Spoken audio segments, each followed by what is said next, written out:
सत्स्वरूपिणां केवल प्रणगुण्य सद्गुरुपणां ब्रह्मति विराज्यं परं भागं संतोषं परम निरंकुर ज्ञानपदे निरंतरं सौयोगी नमो नमस्ते सत्स्वरूप केवल पदखंड नमस्ते नमस्कारं से ब्रह्मानंदं परम शुद्धं केवलं ज्ञान मूर्ति नित्यं अचलं सर्वसाक्षिभूतं भावातीतं तिरुमंगल सद्गुरुतं चैतन्यं शास्त्रमातीतं मेजनं नाद्यं कलातीतं तस्मै गुणं मंगलम गुरु सद्गुरु प्रणाम मंगलम शब्दार्थ शुद्धाचार्य धन्यवाद ब्रह्मदयाल सतगुरु दयाल के अमृत में मनोहरा पान राम सतगुरु जी महाराज अमृत में वाणी मुखार पर राम सतगुरु जी महाराज सतनाम राम सूरज दृष्टि देव दृष्टि अनुभव श्रवण करो मन शरणो सतगुरु दयाल मधुर हरि नित पद संगत साधु आजीवन मोक्ष सब धरती कागज सब वन कलम करा सात समुद्र शाही सतगुरु गुण ये सब अंतर जान घट के जान बारंबार नमस्ते हे राम बारंबार हे राम हे राम हे राम हे राम रक्षा रक्षा रक्षा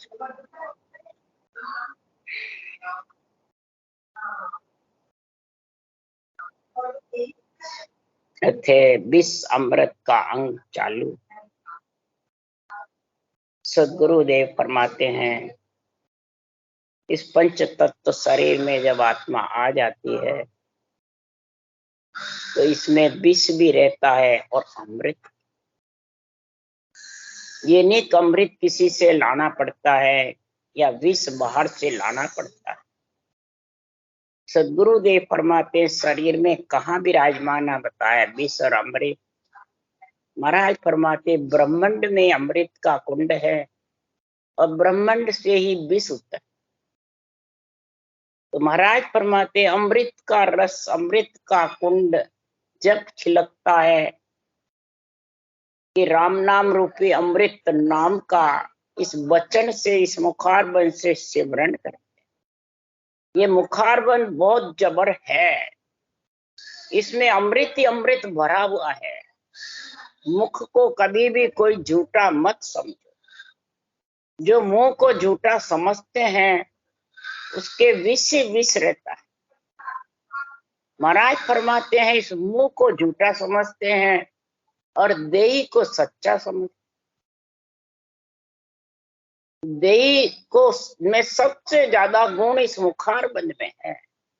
इस मुख का गुण बता रहे हैं कि मुख से तो विष निकलता है, मुख से अमृत है। क्रोध अहंकार के साथ रहेगी तो ब्रह्मांड से विष उतरेगा और महापुरुषों के ज्ञान के भक्ति के वैराग्य के साथ रहेंगे और ये मुख राम नाम रूपी अमृत रटता रहेगा तो महाराज फरमाते ये पीता रहेगा और फिर अमृत ही अमृत बरसेगा पूरे शरीर में। रोम रोम में रंकार ही अमृत बरसना, किसी बाहर से नहीं लाना। सबके घट में ही विराजमान है विष और अमृत अंग मन शरीर। तो सदगुरुदेव फरमाते हैं जिसको नरदेही मिल गई है तो इस अमृत पीने का मौसर मत गमाओ। अगर इस अमृत पीने के लिए नर शरीर मिलता है, कई जन्मों तक आत्मा अर्ज करती है सृजनहार से, तब जाके ये नरदेही मिलती है और नरदेही विष के साथ पी करके हार जाता है और फिर अर्ज करता है आत्मा कि नरदेही दो। इसलिए सुखराम जी महाराज कह रहे हैं ये तेरे मौसर आ गया है हे आत्मा, तेरे को अमृत पी पी करके अमर होने के मौसर आ गया है। तो बांदा आयो मौसर मतिहारो, जहाँ संग हंस अगमगर पहुंचे वे सतगुरु सिर धारो। हे मन, बांदा मतलब हे मन, नरदेई मिल गई तो तेरे को ये अमृत पीने का मौसर आ गया है। आत्मा को अमर करने का यानी परमात्मा पद की प्राप्ति करने का, आत्म कल्याण का तेरे को ऐसा सर्वंग संपान शरीर परमात्मा ने दे दिया। और दिए बाद बांधा आयो मोसर मत हारो, इसको हारो मत, ऐसे ही मत गमाओ, विष पी पी करके मत गमाओ। जा संग हंस अगम घर पहुंचे वे सतगुरु सिर, जिसके संग से आत्मा अमर घर में जावे वो संग करो जब अमृत पियोगे। अगर वो संग किससे होगा? कोई शरीर से होगा क्या? नहीं, इस ज्ञान से संबंध। ये ज्ञान है खास सतगुरु, और इस ज्ञान की समझ करो कि कौन सा ज्ञान कहाँ ले जाता है। ये समझ जब तक नहीं होगी तब तक भी कैसे जाएगा।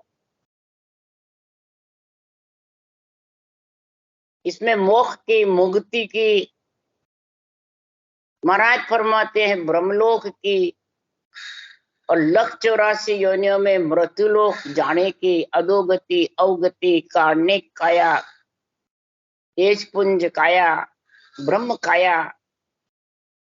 इस आत्मा को कहाँ ले जाना है तेरे को?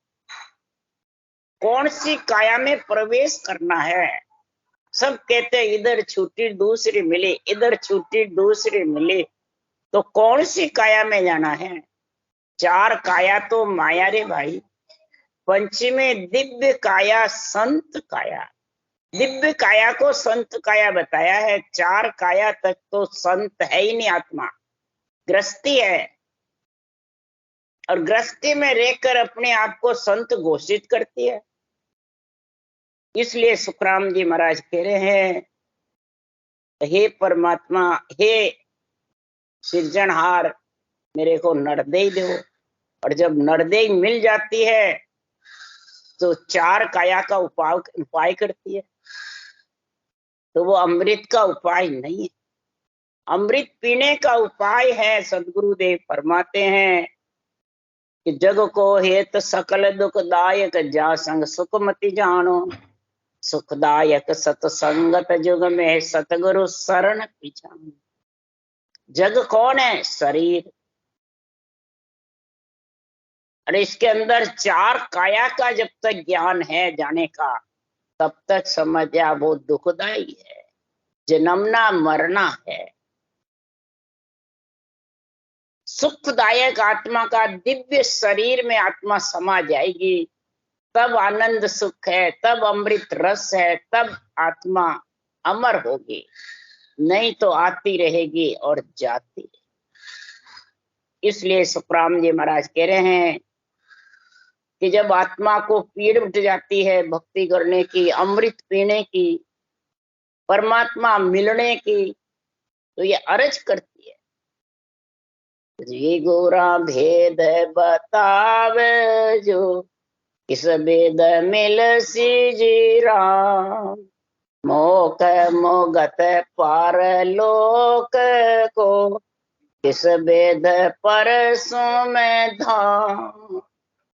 ये गोरा भेद बतावे जो, इस भेद मिल सी जी राम। जब संगत में जाके ज्ञान सुनती है तो आत्मा को पीड़ उठती है। अब गुरु मानते हैं इसको शरीरधारी गुरु, उसको निर्णय नहीं मोक्ष में, मुक्ति में, परलोक में, परम धाम में आत्मा कैसे जावे और किसका संग करे। मोक्ष मुक्ति परलोक का किसमिद परसों में धाम। मैं कैसे परसों, कैसे अमृत पीऊं, कैसे मैं अमर हूं। हे गुरा मेरे को समझाओ। गुरु ही तो परम मोक्ष लेके जाता है। तो गुरु कौन है? ज्ञान। गुरु का अर्थ ही ज्ञान है। भ्रम रूपी अंधियारा मिटेगा जब ज्ञान रूपी सूर्य उदय होगा, उसका नाम गुरु है। जब ऐसा समझ जाएगा तब सुखराम जी महाराज कहें कि सृजनहार ने कहा जन सुख देव गुरु यूं कहे, सुन तो शिष्य सुजान। हर पावे नर साच सो, दूजे लिव सो जान। सदगुरु देव ने हर से विनती करी तो हर ने कहा कि हे शिष्य, तू अगर सुजान है, बुद्धिमान है, बुद्धि पे विवेक है और वैराग्य वृत्ति है, किससे कि शरीर से आत्मा को दिव्य शरीर में, शरीर सत्य ही दिव्य शरीर में प्रवेश करा, चार काया छोड़ के। वो सांच, और वो सांच कब होगा कि ऐसा सृजनहार तेरे को ज्ञान बख्शिश करे, और ज्ञान जब बख्शिश कर दिया तो फिर लिवबन शिवरण में लीन हो जाए, तो हर मिलने में और परम पद मिलने में, अमृत पीने में कोई कसर नहीं। जब अमृत ही अमृत पिएगा तो विष फिर उतरेगा ही नहीं।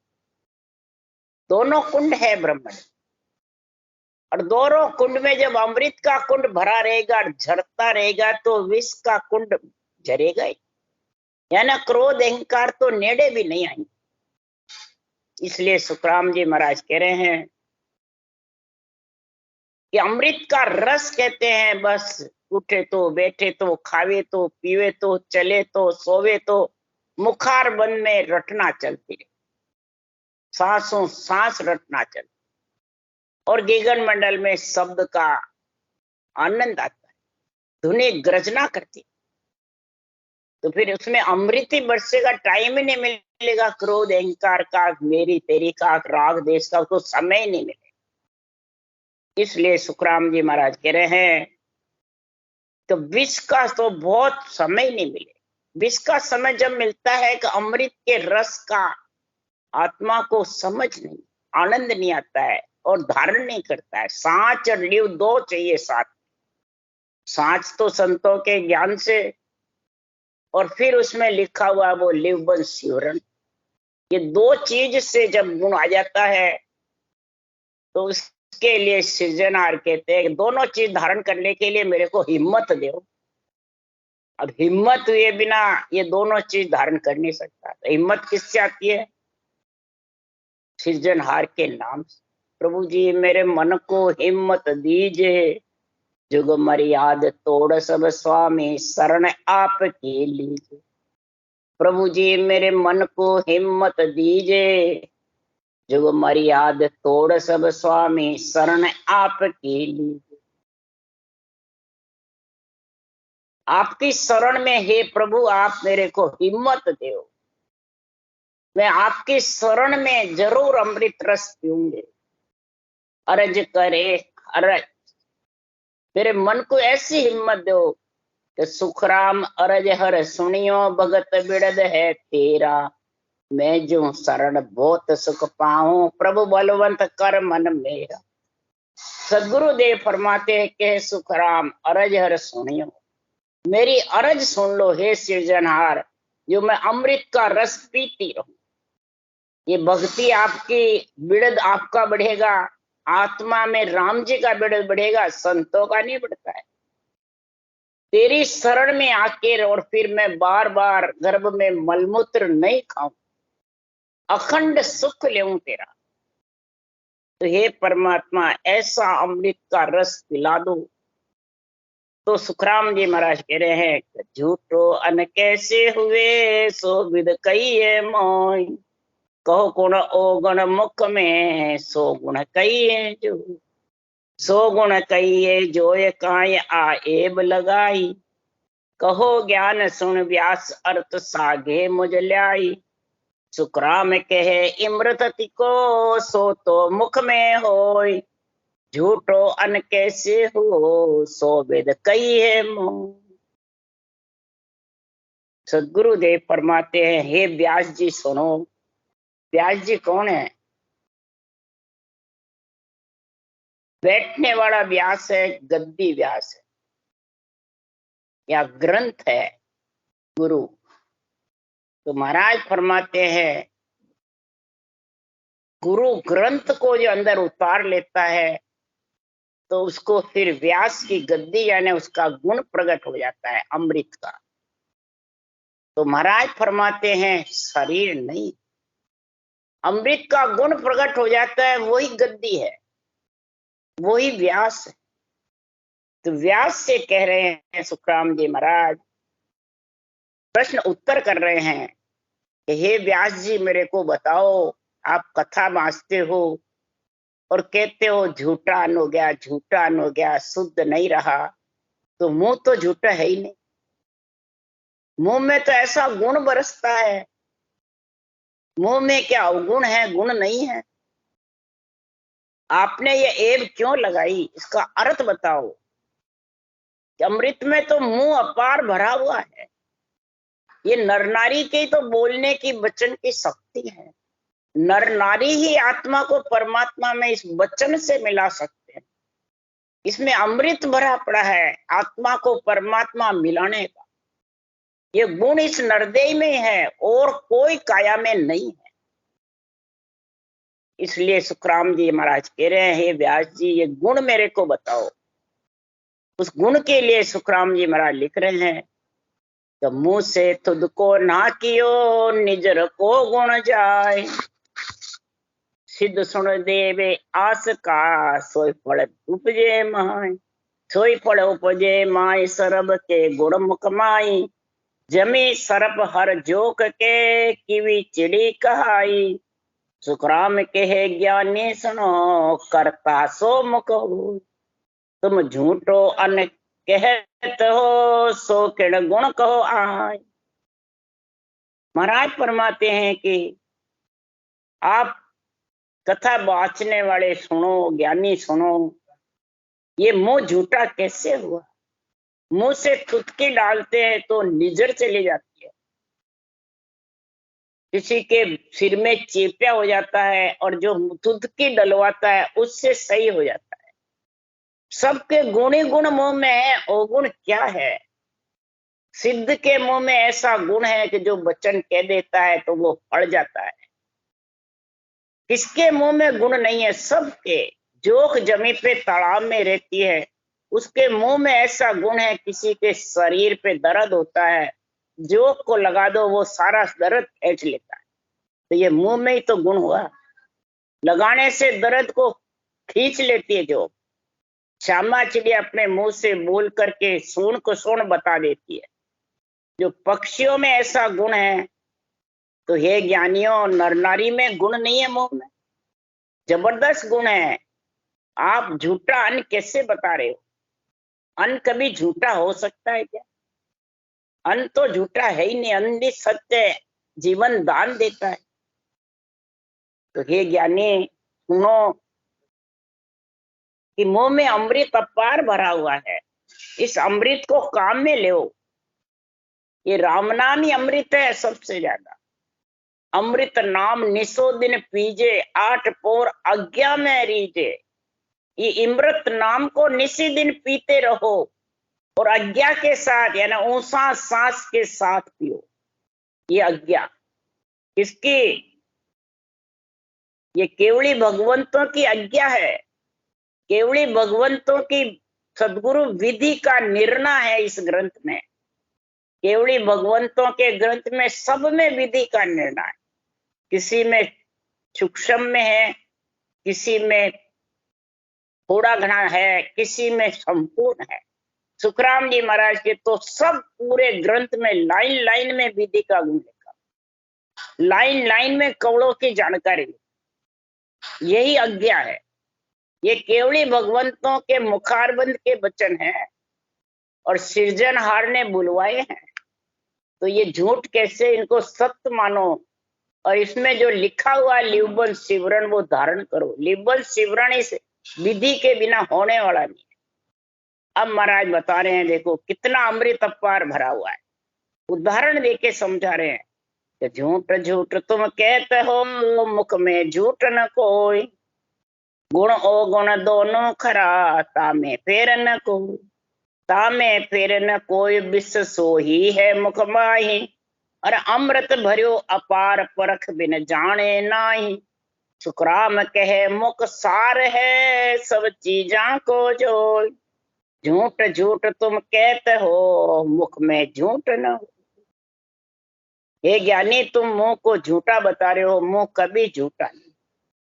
मुंह को तुम पंचायती में, बातों में, ज्ञान कथने में काम में लेते हो और रटना में काम नहीं लेते हो। मानसिक जप करते हो, मुंह बंद करके ध्यान करते हो, श्वासा को चढ़ा के ध्यान करते हो, और जो अमृत भरा राम नाम रूपी उसको रटते नहीं है।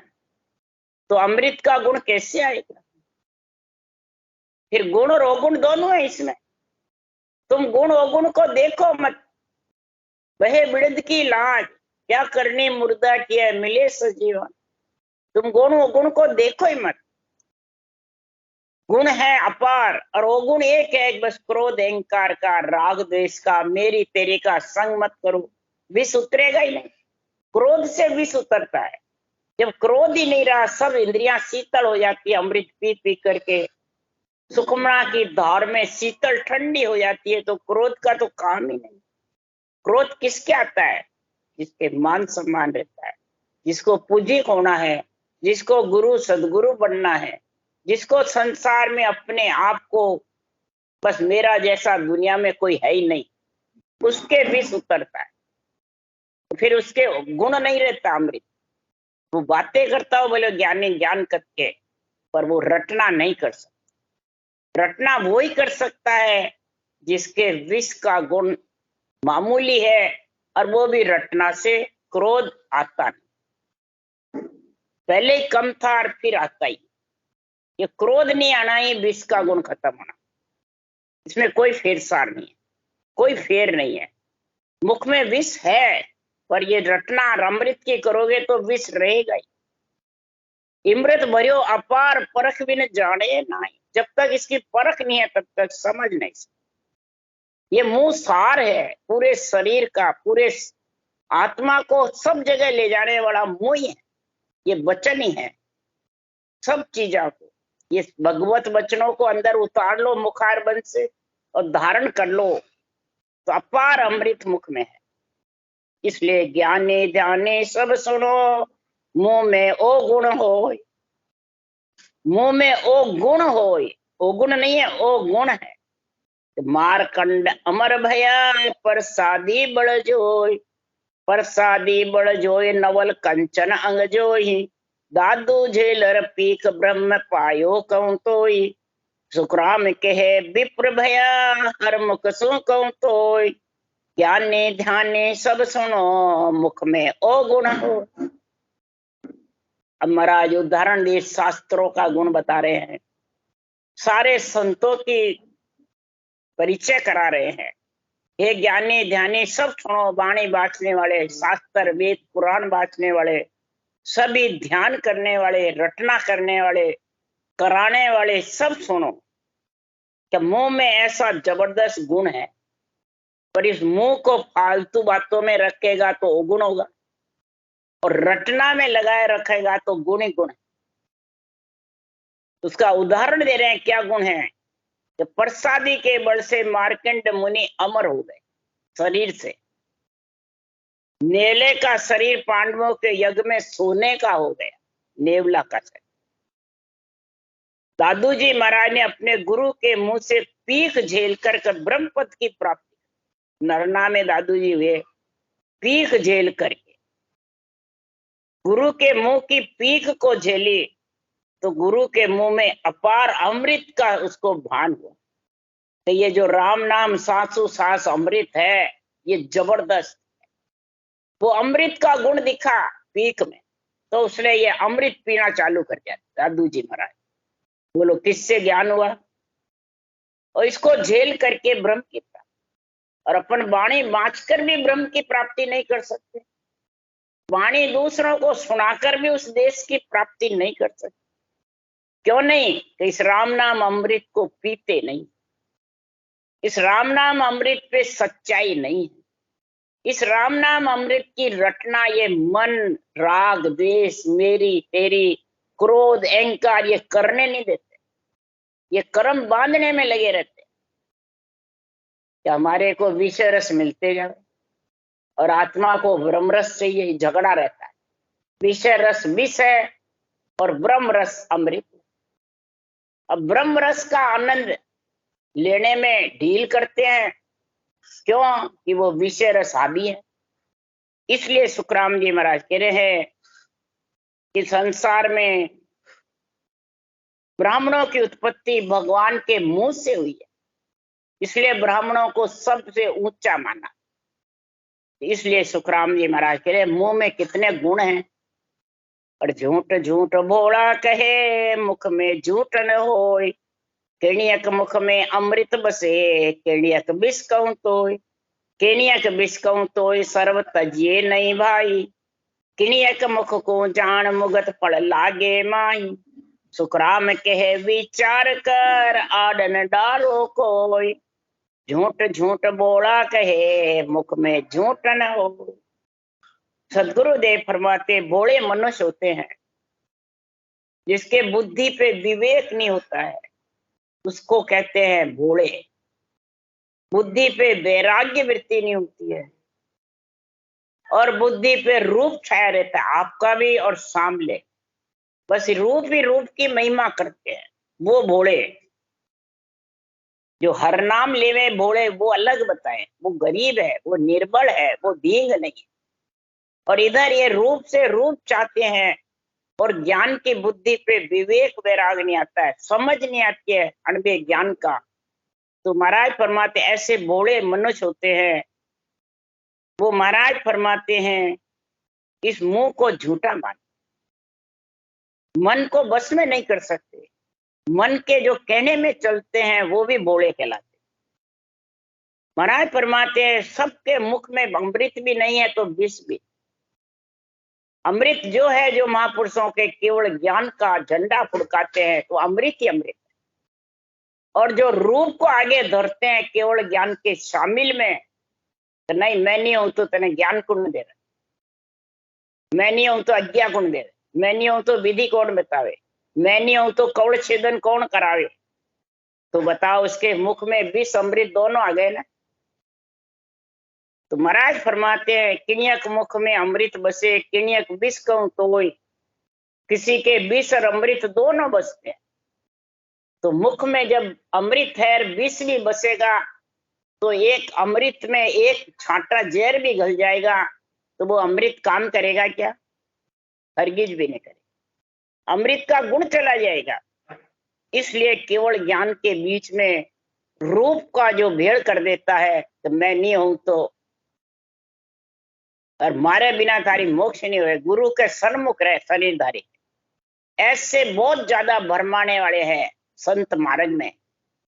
तो बताओ विष अमृत दोनों है, राम नाम भी बताते हैं, उसास भी बताते हैं, शब्द की कंठ कवल में भी बताते हैं, और पर रूप को आगे धरते हैं, रूप को बस इस रूप के सन्मुख रहे मना गुरु जी मान तो रहता है, और मारे छोड़ दूसरा ने आज्ञा मत लीजिए न भजन बताइए, बोले ऐसी पाबंदी और लगा दे।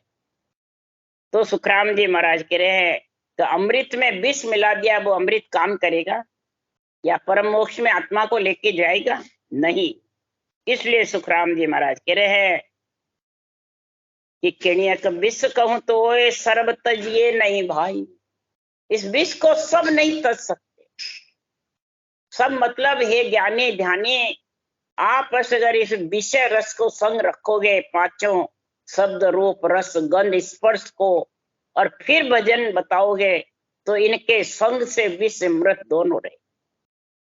इसलिए तेरे मुगत फल लागे माई, मुगत की फल की प्राप्ति जब ही होगी तो विष का नाश कर दो, विष को आने मत दो, रूप को आगे मत धरो। ऐसा विचार करके किसी के न तो आपके खुद के मोक्ष जाने में आड़ी लगाओ और न सुनने वाले।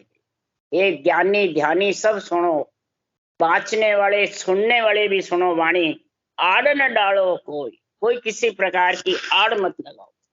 अगर ये रूप की आड़ लगा दी, विषय की आड़ लगा दी, तो महाराज फरमाते हैं मोक्ष में वंचित रहे और फिर वापिस तुम्हारे को नरदेह में अवगति में चारों काया में आना।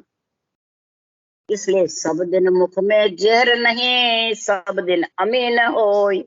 किणियक पुरुष ससमान सो अमृत आवे जो, अमृत आवे जो ये प्रेम सो उतरे भाई। जो मंथन सो काम भग मुख पड़िया जाई।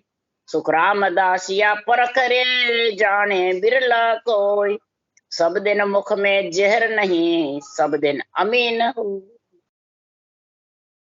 24 घंटे मुख में जहर भी नहीं तो अमीन। कोई कोई पुल आसमान से अमृत उतरता है तो किससे उतरता है? प्रेम से। किससे प्रेम होता है? संतों के ज्ञान से, केवड़ी भगवंतों की अनुभव वाणी से और रटना से, सांच से और लीव से। इन दोनों में प्रेम हुए तो महाराज फरमाते अमृत ही अमृत है।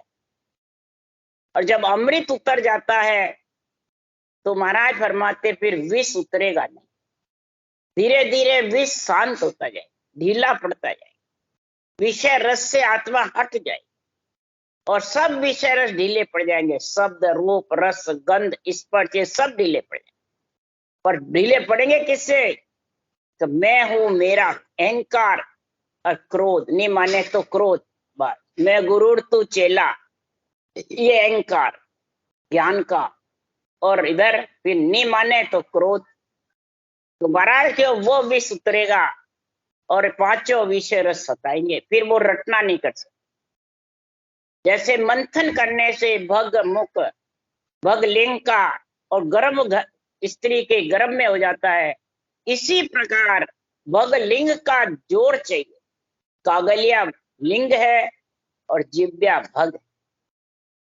भग लिंग के मथन सो जीव आयो गर्भ बार। कागलियो लिंग असल है, रसना सो भग हो। इन मथन सो उतरे पार ब्रह्म को नाम नेयंचर। इन मथन से पार ब्रह्म का नेयंचर जो निज नाम है वो उतर के आएगा और उसके साथ मिलकर के हे आत्मा तो अमृत पिएगी और फिर अमर हो। सुख रामदास ये परख रे जाने बिरला को। ये बिरला ही परख जानते हैं कि सब दिन जहर भी नहीं है, अमृत भी नहीं। तो सरप रोस कर खाते है तो नर बचे न कोई। खीजासु विष उतरे ब्राह्मण सो कहूं तो। ब्राह्मण सो कहूं तो ये रीत इमृत इम आवे। जिन बिद रीजे संत सिख सोई विद ल्यावे। सुख रामदास ललफल किया सिख को काज न होय। सरप रोस कर खात है तो नर बचे न कोई। सरप गुस्सा करके किसी के खाता है तो वो नर बचेगा नहीं, उसका विष उतरेगा नहीं। और खीजे से, क्रोध से ही विष उतरता है और ब्राह्मण से आता है विष भी, और ब्राह्मण से ही अमृत आता है। तो महाराज फरमाते जिन विद संतों ने, केवली भगवंतों ने अनुभव ज्ञान में विधि लिखी है, निर्णय लिखा है, शिष्य वही विधि धारण करे। कहने वाला अपनी अलग बतावे तो समझो वो झूठा है। संतों की विधि लिखी है, सांसों सांस राम रटना, और वो मानसिक जब बता देता है, चित्त से चितवन बता देता है, ध्यान बता देता है। और रटना थक गई, बस सांस थक गया, पूरे हो गए। तो वो विध कच्ची। इसलिए सुखराम जी महाराज कह रहे हैं ऐसे ललफल करके परमात्मा में मिलना चाहे। गुरु भी ललफल करता है, शिष्य भी ललफल करता है,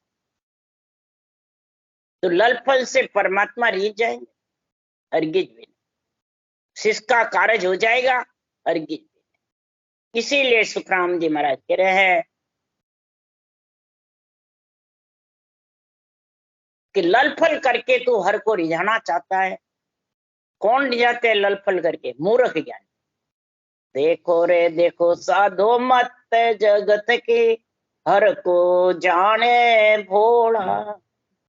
ललफल करके रिझायर लेवे, ऐसा तो ज्ञानी गेला।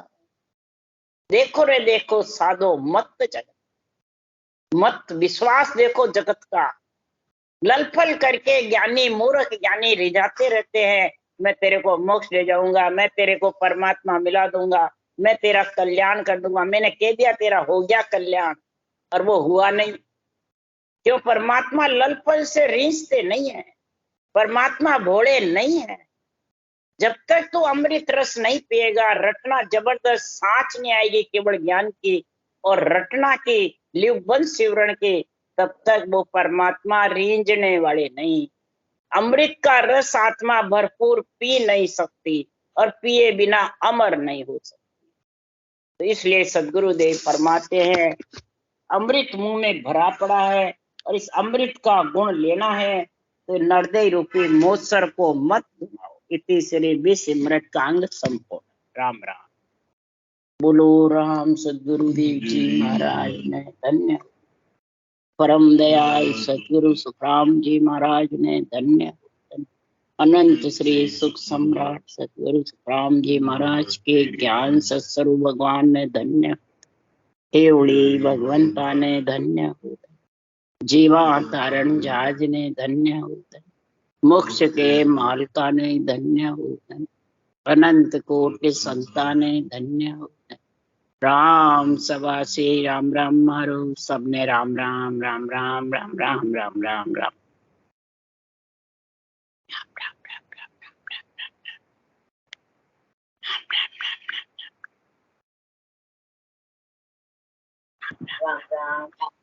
राम राम राम राम सा, राम राम सा। कौन? राम राम राम राम राम राम राम राम राम। अच्छा लग रहा है बहुत? हाँ भाई जी, बहुत बहुत अच्छा लगता है भाई जी। अच्छा लग रहा है। चलो हाँ बहुत अच्छा। रोज टाइम से सुनते मधु बोल रही हूँ भाई जी मैं। हाँ आवाज समझ गई मैं। राम राम। बस अच्छा ही लगना चाहिए और इसमें जो लिखा हुआ है उस प्रकार से बस रटना करो। अणबे ज्ञान में सांच और लीव दो आ जाएगी तो बस पार पहुंच जाओगे। आज भी सिमरत में यही निर्णय लिखा महाराज। अच्छा लगा ना? हाँ बहुत अच्छा लगा। आप तो खुद भी वाणी मांझते हो, सब समझते हो। बस परमात्मा की कृपा से हाँ याद करते हैं। ऐसा कृपा करी नहीं तो अपने हम जहाँ जितना उलझे हुए थे ना, सब ज्ञान से सुलझा दिया परमात्मा ने। वो हमारी हानि है ताकत, ये महाराज के ज्ञान में ताकत है। ये सुलझने वाले को सुलझाते, उलझे को सुलझाई दे ए सतगुरु ए नान। उलझे हुए को जो सुलझा देता है ना, वो सतगुरु के नान है। सतगुरु कौन है? ज्ञान। अनबे ज्ञान सतगुरु बताया सुखराम जी, इस रूप को नहीं बताया। हम तो क्या आप समझ गए तो आपको समझा दिया तो दिन के पात्र, समझ गए। अगर वो में तुम उलझे हुए को और उलझा देते तो धिक्कार के पात्र। नहीं समझ गए? पहले भजन तो करते ही थे, वाणी सुनते ही थे, पर इस रूप में उलझे हुए थे नहीं थे। हमारे गुरु कौन है?